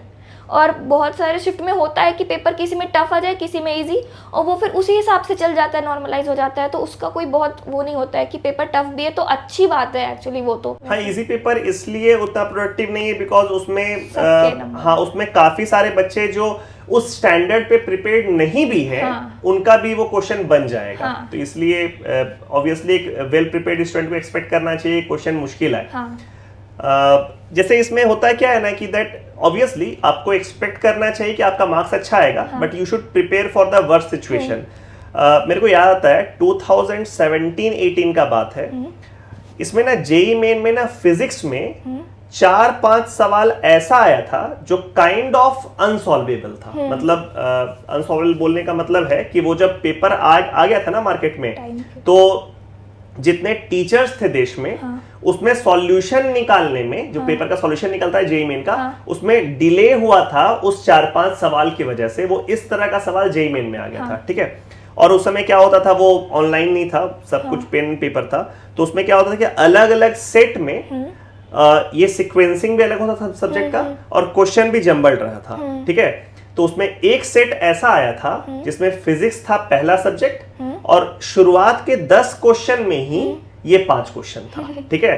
तो अगर मान लो कोई बच्चे को ये वाला चीज नहीं हो कि भाई मेरे को छोड़ के तुरंत आगे बढ़ना है, मेरे को सवाल में अटकना नहीं है, अपने ईगो को एसोसिएट नहीं करना है कि अगर मान लो कि किसी बच्चे का ऐसा है कि काइंड ऑफ कि मेरे को ना कैपेसिटर्स वाला पार्ट मेरा स्ट्रेंथ है, तो कैपेसिटर्स अगर क्वेश्चन आ गया तो ये मेरे से कैसे नहीं बनेगा, ये वाला थॉट प्रोसेस वहां नहीं रखना है। बिकॉज उसमें जो बच्चा अटका उस 10 सवाल में, क्या हुआ उसका कॉन्फिडेंस भी बिल्कुल गिर गया और वो बना भी नहीं उससे, और उसके वजह से पूरा एग्जाम उसका खराब भी चला गया। ठीक है, अगर वहीं उसको ये आए कि भाई एक बार में नहीं समझ में आ रहा है, तुरंत छोड़ के आगे बढ़ो।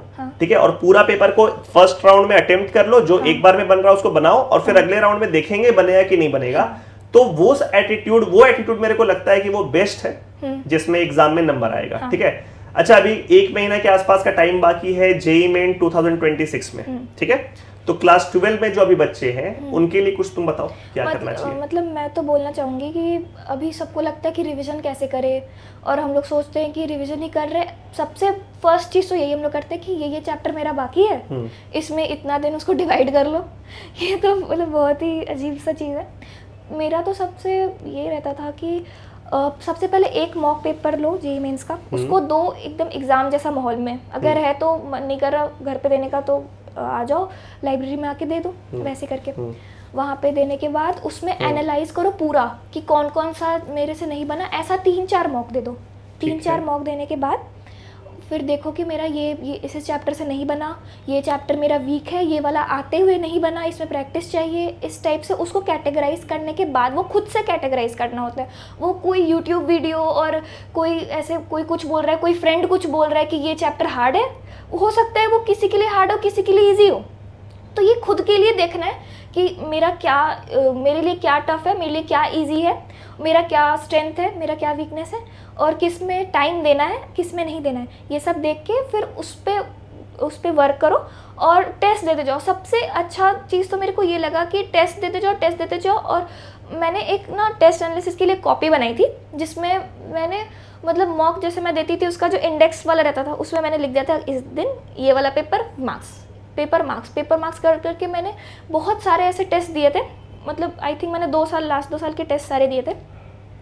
फिर वो करते शुरू में मार्क्स का रेंज कुछ रहता था, फिर बढ़ते वो रेंज बढ़ते जाता था। वो अचानक से कुछ बहुत वो नहीं होता है, वो धीरे धीरे करके वो होता है, लेकिन बहुत अच्छा होता है वो।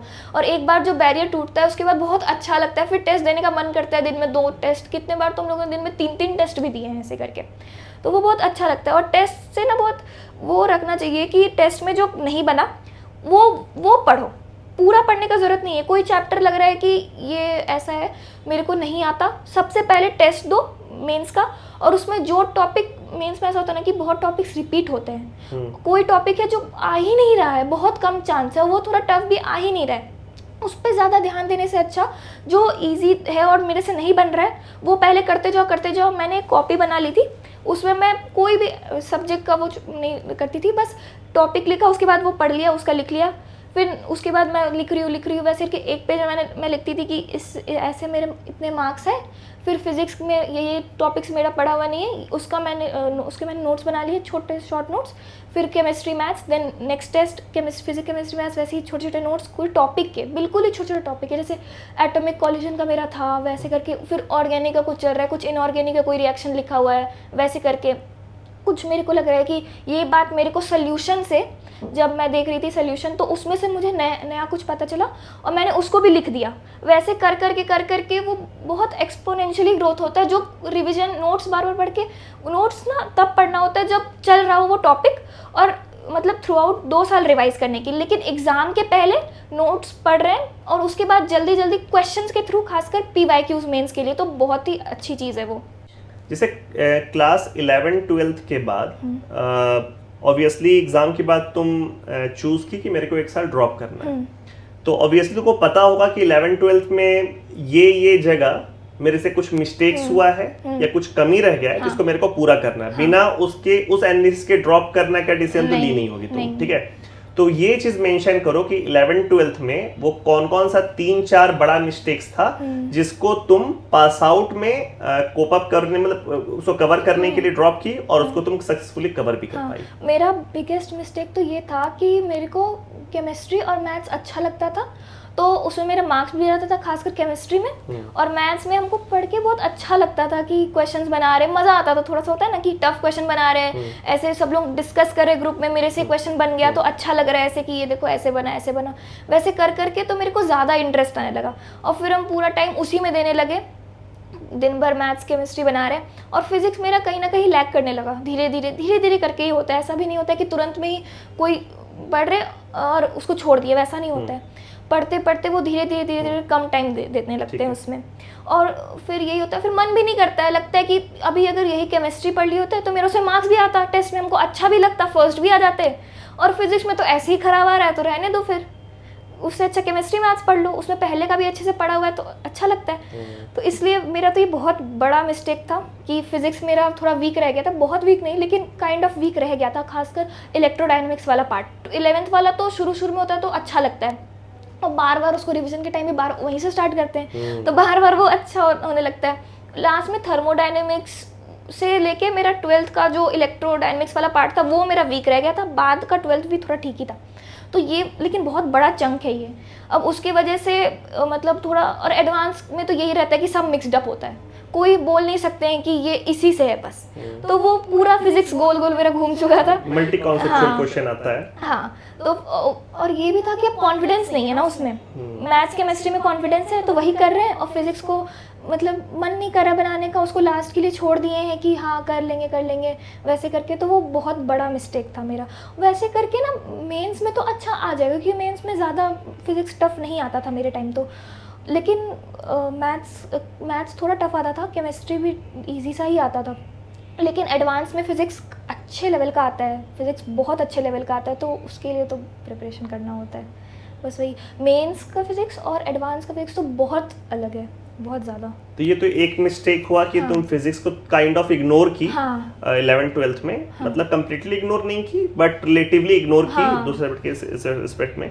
और कुछ ऐसा मिस्टेक 11th 12th में तुमको ऐसा लगा कि ये थोड़ा कमी रह गया ड्यू टू इग्नोरेंस और लैक ऑफ अवेयरनेस? ये था कि क्लास में आके पढ़ रहे हैं तो घर जाके नोट्स को अच्छे से नहीं पढ़ रहे हैं, फिर जब टेस्ट आ रहा है उसके पहले ही सारा सोच रहे हैं कि अभी पढ़ना होगा सब, और फिर टेस्ट जो क्विज होते थे उसमें फिर नंबर अच्छे नहीं आ रहे हैं। ये थोड़ा मेरे को लगता था, लेकिन फिर बाद में जब हम लोग का ये ड्रॉप ईयर शुरू हुआ तब सर लोग हम लोग का जैसे पढ़ा रहे हैं, जो क्वेश्चंस करा रहे हैं, तो मेरा ये था कि अब सर करा रहे हैं तो उसी टाइम ख़त्म करना है, उसी टाइम बनाना है, उसके बाद अब तो टाइम नहीं आ रहा मेरे एग्ज़ाम तक ये वापस करने का। ये सोच के चलना है कि आज बनेगा तो बनेगा, वरना अब एग्ज़ाम तक तो टाइम नहीं आ रहा है कभी बनाने का। कोई क्वेश्चन जा रहा है, ये मेरा चैप्टर छूट रहा है तो ये हमेशा के लिए छूटेगा, वो सोच के ही चलना है। तो इससे एक लगता है कि नहीं छोड़ना है और फिर पढ़ना है उसको, तो ये करना होता है। बाकी तो मेरा यही था कि हम सोचते थे कि 2 साल तो है अभी, कर लेंगे, बाद में लास्ट में ये चैप्टर कर लेंगे, वो कर लेंगे ऐसे करके, लेकिन वो टाइम कभी नहीं आता है, वो कर करके बैकलॉग ही बनते जाता है पूरा। एक्चुअली इसमें बात क्या है ना कि इसमें तुम्हारा ही बहुत मिस्टेक नहीं है, हम लोग का जो एजुकेशन सिस्टम है क्लास 1 से लेकर के 10 तक, वो हम लोग को ऐसा बिल्ड करता है ना कि एग्जाम से जस्ट पहले अगर हम लोग मेहनत करते हैं तो हम लोग को एग्जाम में अच्छा नंबर आ जाता है हमेशा। याद करो क्लास 8 में, 9 में, इनफैक्ट बोर्ड एग्जाम में भी, क्लास 10 के बोर्ड एग्जाम में, मार्च में एग्जाम अगर है या फेब एंड में एग्जाम है, आप जनवरी 1 से पढ़ना शुरू करो, you will get outstanding percentage marks. हाँ, तो ऐसा होता है 95 प्लस तक आ जाता है। तो ऐसे माइंडसेट हम लोग का ना ऐसे काइंड ऑफ इवोल्यूशन जैसा हो गया ना कि दिमाग में सेट हो गया कि एग्जाम के टाइम पे पढ़ेंगे और हो जाएगा। और जेईई का प्रिपरेशन जब शुरू होता है तो बच्चों को शुरू में बताते भी हैं कि देखो बाबू ये अलग एग्जाम है, इसमें एग्जाम के टाइम पे पढ़ने से नहीं होगा।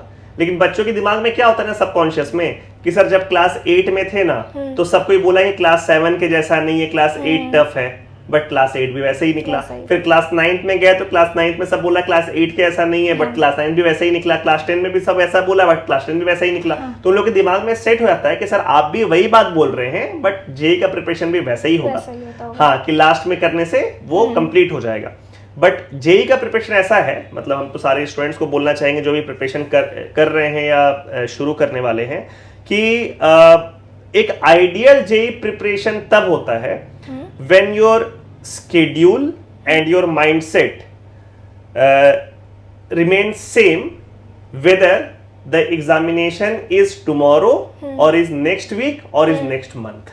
अगर एग्जाम से 1 महीने पहले तुम्हारा पढ़ाई करने का स्केड्यूल या दिमाग में जो माइंडसेट है वो मोटा मोटी वैसे ही हो कि कल एग्जाम है, तो तुम्हारा प्रिपरेशन सही चल रहा है। देखो एग्जैक्टली तो सेम नहीं हो सकता है, बट ऑलमोस्ट वैसा माइंडसेट अगर कोई बच्चा रख पाता है, जैसे तुम पास आउट में रखी हाँ। तुम बोली ना कि जब क्लास में वो टॉपिक हुआ तो मेरे को पता है कि मेरे को घर जाके इसको कंप्लीट करना है, वापस से मेरे को रीटेक का मौका नहीं मिलेगा, है ना। तो इस तरह का माइंडसेट कब होता है हम लोग का, जब हम लोग का कल एग्जाम होता है। हाँ। कि कल तो एग्जाम है, आज नहीं पढ़ेंगे तो कब पढ़ेंगे। बट यही माइंडसेट अगर कोई बच्चा लगभग अपने प्रिपरेशन के 60-70% टाइम से अगर रख ले तो मेरे को लगता है कि अपनी कैपेबिलिटीज के अकॉर्डिंग वो अपने मैक्सिमम परसेंटेज तक पहुंच जाएगा। ठीक है, अब मेरे को ना 3-4 ऐसा चीज बताओ जो तुम पास आउट वाले अपने 1 साल या 8-9 महीना जो भी समय था उसमें तुम की और तुमको ऐसा लगता है कि वो तुम्हारा बिगेस्ट प्लस था, सबसे ज्यादा बेनिफिट तुमको उसी चीज से हुआ। और जो भी बच्चे भी प्रिपरेशन कर रहे हैं एटलीस्ट उस चीज को तो मत तुम इग्नोर करना, ऐसा कुछ बात बताओ। फर्स्ट चीज़ तो PYQs, क्योंकि मेरा शुरू में हम लोग नहीं करते थे ज़्यादा, लेकिन लास्ट वाला ईयर था उसमें तो मैंने मतलब बहुत ज़्यादा PYQs किए थे, एडवांस के भी मेंस के भी। और मेंस के लिए मैंने प्रिपरेशन किया PYQ से किया तो एक बार वो हो गया ना कि अब PYQs करना है, फिर एडवांस के टाइम तो लगता है कितने कम PYQs है, ये तो मेंस के कंपैरिजन में तो बहुत कम।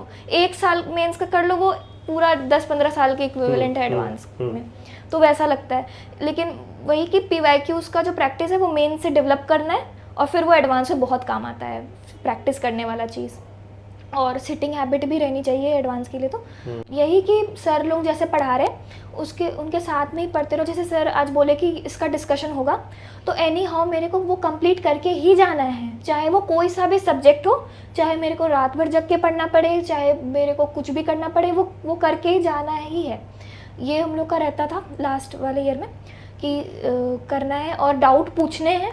और मतलब डाउट पूछने में शर्माना नहीं है बिल्कुल भी कि, और उल्टा सर किसी और का डाउट बता रहे हैं तो उसमें भी डाउट पूछना है कि अगर ये चीज़ मेरे को समझ नहीं है सर का मेथड, तो उसमें भी पूछो कि क्या पता उस दिन एडवांस वाले लोग उसी में फंसा दें, ऐसा हो सकता है। क्योंकि मेरे को पता तो नहीं है ना कि वो लोग क्या क्वेश्चन पूछेंगे या किससे पूछेंगे, वो लोग कुछ भी पूछ सकते हैं। और बहुत सारा ये मैंने देखा कि एडवांस में वो लोग छोटी ही चीज़ पे वो लोग कुछ ना वैसा पूछ लेते हैं जो बहुत गलती करवा दे, इस टाइप का चीज़ जो देखा हुआ है लेकिन उसमें गलती हो जाए, इस टाइप का रहता है और नेगेटिव उसी से नंबर चले जाते हैं। एक मूवी है द डार्क नाइट राइजेज, तुम शायद देखी हो कि नहीं देखी हो, देखना उसको। उसमें ना एक सीन है कि एक बहुत बड़ा सा कुआं है, हाँ। जिसमें जितने भी कैदी होते हैं उसमें अंदर उनको डाल दिया जाता है और वो कुआं से निकलना काइंड ऑफ इम्पॉसिबल है। ठीक है, उसमें क्या सीन है ना कि यहाँ तक आप जा सकते हैं और यहाँ पे एक ऐसे कुछ बना हुआ है होल्ड करने का, जहां पे अगर आप पहुंच गए तो फिर आप कुआं से बाहर निकल जाएंगे। ठीक है, लेकिन यहां से यहां जंप करना इज काइंड ऑफ इम्पॉसिबल, ये नहीं पॉसिबल है। ठीक है, तो हर बार जो भी लोग कुआं से बाहर निकलना चाह रहा है वो क्या करता है कि यहां से जंप करने के टाइम पर खुद में रस्सी बांध के जंप कर रहा है, क्योंकि अगर वो जंप नहीं कर पाया, गिरा, तो कुआं का डेप्थ बहुत ज्यादा है, तो ऐसे अगर गिरेगा तो फिर वो मर जाएगा। ठीक है, तो रस्सी बांध करके वो जंप कर रहा है और जब भी रस्सी बांध के जंप कर रहा है तो उसके दिमाग में है कि अगर हम नहीं भी पहुंचे तो हम बच जाएंगे, क्योंकि रस्सी बंधा हुआ है, तो कभी भी नहीं पहुंच पाता है।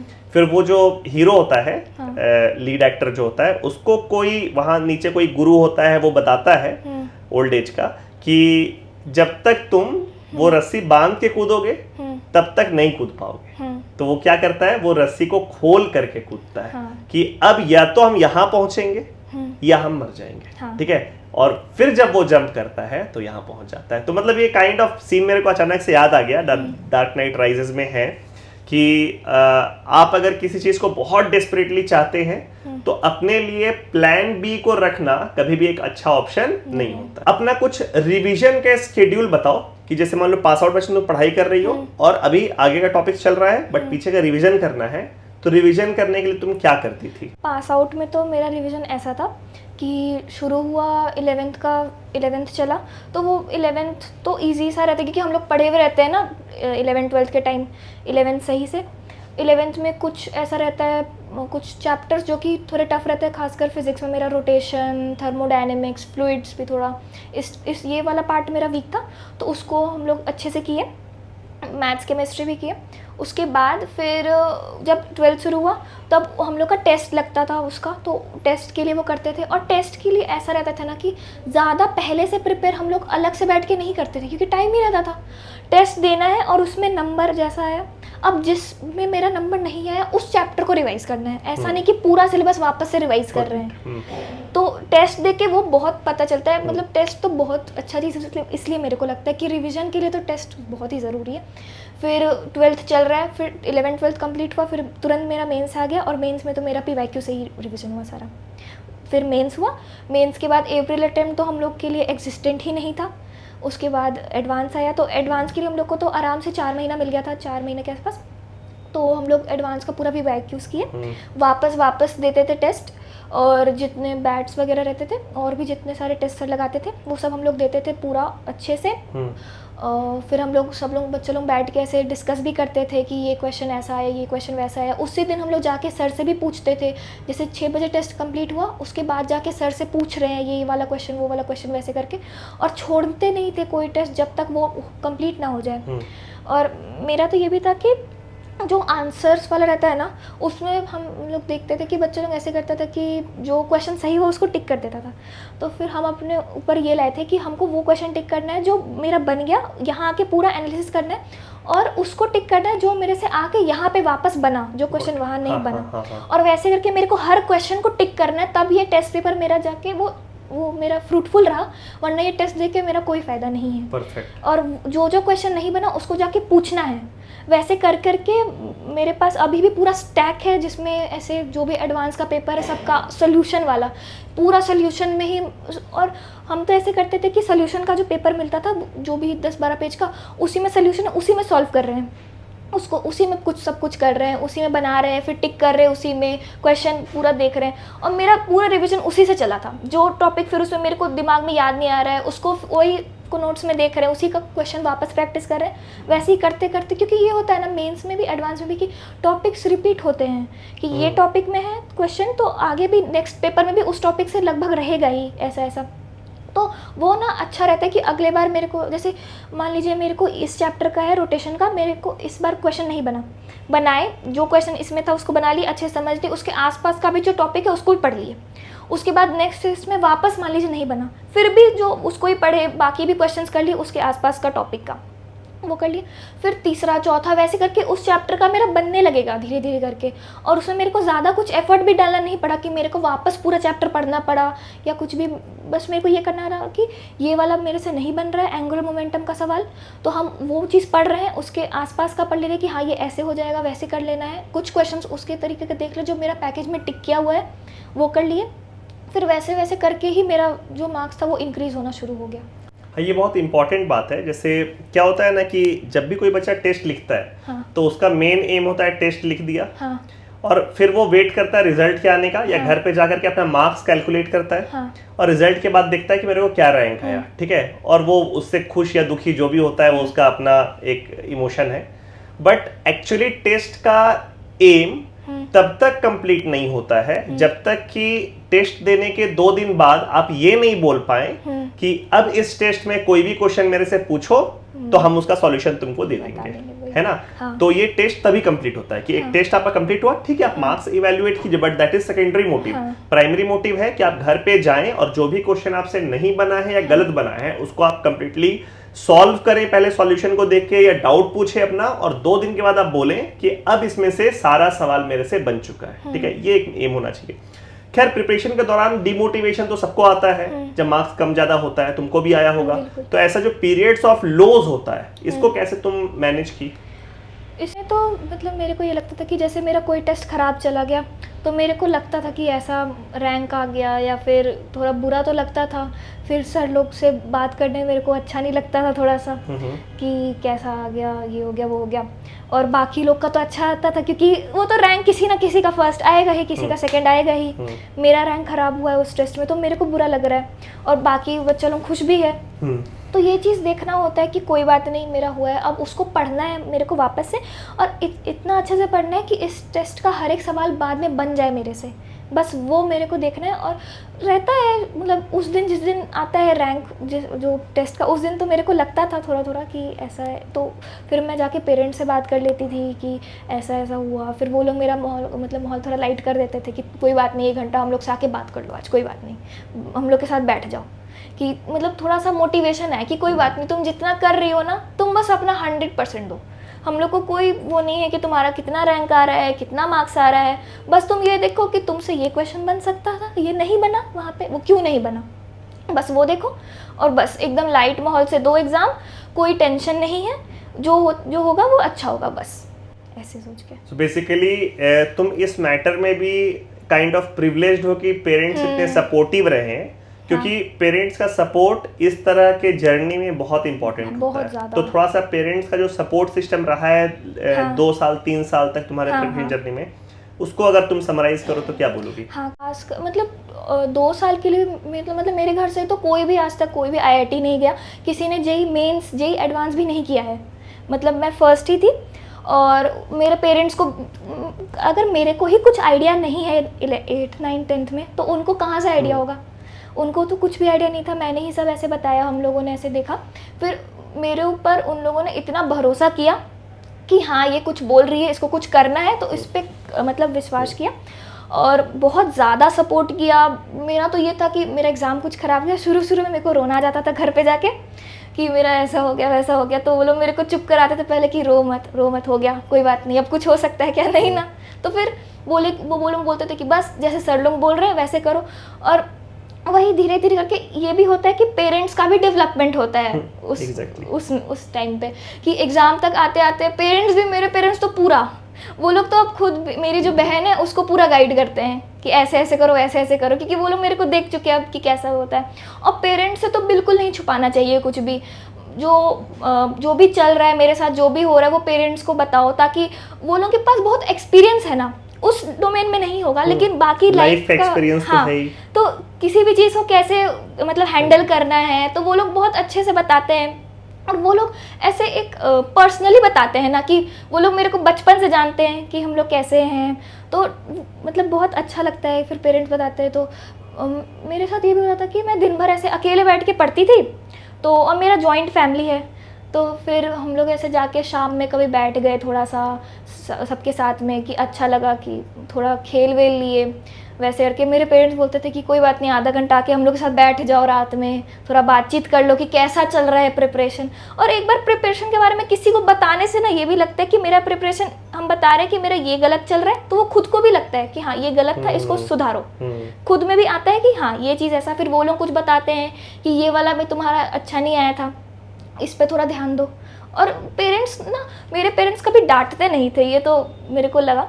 और वो लोग हमेशा मेरे को सपोर्ट किए, खासकर जब मेरा वो वाला डिसीजन था कि मेरे को ड्रॉप लेना है, उस टाइम तो बहुत ही ज़्यादा, क्योंकि मेरे पेरेंट्स को लगा कि इतना अच्छा रैंक आ गया है, अभी तक हम लोग के में तो भी किसी का भी नहीं था, फिर भी ड्रॉप कर रही है, अगली बार क्या हो जाएगा क्या नहीं हो जाएगा, इतना अच्छा कॉलेज मिल रहा है, ले लो अच्छा कॉलेज कोई भी देख के, पास का कोई कॉलेज, मतलब जैसे IIT धनबाद या फिर ये सब जैसे मिल रहा था, हाँ ये सब, वो सब ले लो, घर के पास भी है तो अच्छा रहेगा। लेकिन मेरे को थोड़ा था शुरू से ही कि मेरे को IIT दिल्ली बहुत पसंद था, शुरू से ही, प्रिपरेशन के शुरू से, बॉम्बे से ज़्यादा मेरे को दिल्ली पसंद था। तो मेरे को ये था कि मेरे को जाना तो दिल्ली ही है। और उसके बाद फिर वही चला, फिर मेरे पेरेंट्स ने बहुत सपोर्ट किया कि कोई बात नहीं, अगर बोल रही है तो लेने दो। और फिर उन लोगों ने मेरे को बोला कि देख लो ठीक है, अब अगर ख़राब हो जाए तो रोना मत बस। और फिर यही बोले कि हम लोग हैं ना तुम्हारे साथ, कि ख़राब हो जाए तो कोई बात नहीं, चलता है, लाइफ है, कुछ ना कुछ ऊपर नीचे होगा ही लाइफ में, हर कुछ अपने हिसाब से हो ये तो होगा नहीं, बस अपना 100% दो।